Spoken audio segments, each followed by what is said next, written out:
आप रात को सुकून से सोए हैं और सुबह उठते ही आपको पांव के अंगूठे में शदीद दर्द है और आपका पांव का अंगूठा सूजा हुआ है और इसकी रंगत सुर्ख है और आपको चलने में भी दुश्वारी है। आज की वीडियो में मैं गंठिया की बीमारी के अचानक हमले के बारे में बात करूंगा, जिसे मेडिकल की जुबान में एक्यूट गाउट अटैक भी कहते हैं। 80 से 90% मरीजों में यह मसला पांव के अंगूठे के जोड़ में होता है, लेकिन इसके अलावा जिस्म के बाकी जोड़ों में भी यह मसला हो सकता है। गंठिया की बीमारी के अचानक हमले की बड़ी वजह जिस्म में यूरिक एसिड का बढ़ना है। यूरिक एसिड वो मादा है जो हमारे जिस्म में पाया जाता है और खून के जरिए जगह जगह मुंतकिल होता है। यूरिक एसिड की जिस्म में नॉर्मल मिकदार 6.8 मिलीग्राम पर डेसीलीटर से कम होती है। अगर ये मिकदार 6.8 मिलीग्राम पर डेसीलीटर से ज्यादा होगी तो हम इसे बढ़ा हुआ यूरिक एसिड या मेडिकल की जुबान में हाइपर यूरिसीमिया कहेंगे। जिस्म में यूरिक एसिड बढ़ने की मुख्तलिफ वजूहात हो सकती हैं। आखिरी वजह में इन खुराकों का जिक्र करूंगा जिनके ज्यादा इस्तेमाल से यूरिक एसिड जिस्म में बढ़ जाता है। अगर किसी के खानदान में यूरिक एसिड के मसाइल हों तो इसकी विरासत से भी इस मसले का इम्कान होता है। ज्यादा तंदूरी और मसालेदार खुराक, शराब का ज्यादा इस्तेमाल, शुगर की ज्यादा मिकदार और ओमेगा 3 फिश सीड की कमी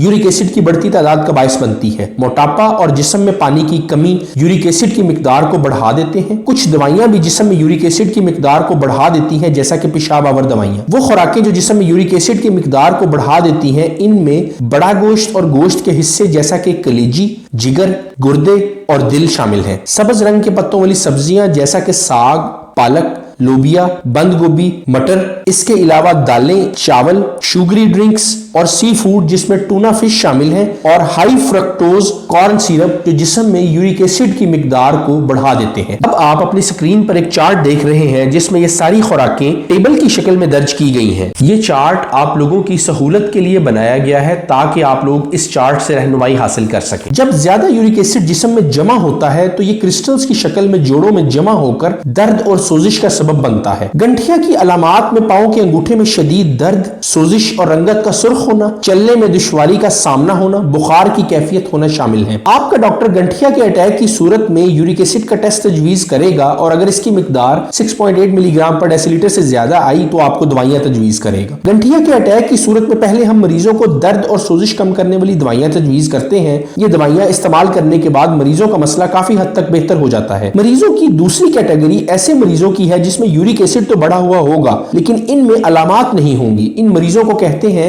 एसिम्प्टोमेटिक हाइपर यूरिसीमिया और एसिम्प्टोमेटिक गाउट पेशेंट्स। इनमें यूरिक एसिड की मिकदार 6.8 मिलीग्राम पर डेसीलीटर से ज्यादा होगी। मरीजों की तीसरी कैटेगरी है जिनको हम कहते हैं क्रोनिक हाइपर यूरिसीमिया। ये वो मरीज हैं जिनमें न सिर्फ यूरिक एसिड बढ़ा हुआ होता है बल्कि ये यूरिक एसिड जोड़ों में क्रिस्टल की शक्ल में जमा होकर बार बार जिस्म पर हमला करता है। ये गुर्दों में पथरी बना सकता है जिससे गुर्दे खराबी की तरफ जाते हैं। ये बाज दफा जिल्द में जमा होकर छोटी छोटी गुठलियां भी बना सकता है। इन मरीजों को खुसूसी दवाइयां तजवीज की जाती हैं जो यूरिक एसिड को जिस्म में कम करती हैं। कुछ अरसे बाद दोबारा यूरिक एसिड का टेस्ट करवाकर इन दवाइयों के रिस्पांस को चेक किया जाता है। आखिर में मैं इन खुराकों का तज़किरा करूंगा जो यूरिक एसिड की ज्यादती में लोग इस्तेमाल कर सकते हैं। पानी का इस्तेमाल ज्यादा करें। पानी हमारे जिस्म से यूरिक एसिड को खारिज करने में अहम किरदार अदा करता है। इसके अलावा तरबूज, खीरा, खुबानी, आम, खजूर, अंजीर, धनिया, मेथी, सरसों का तेल और जैतून का तेल भी यूरिक एसिड को जिस्म से निकालने में अहम किरदार अदा करते हैं। अंडे की सफेदी,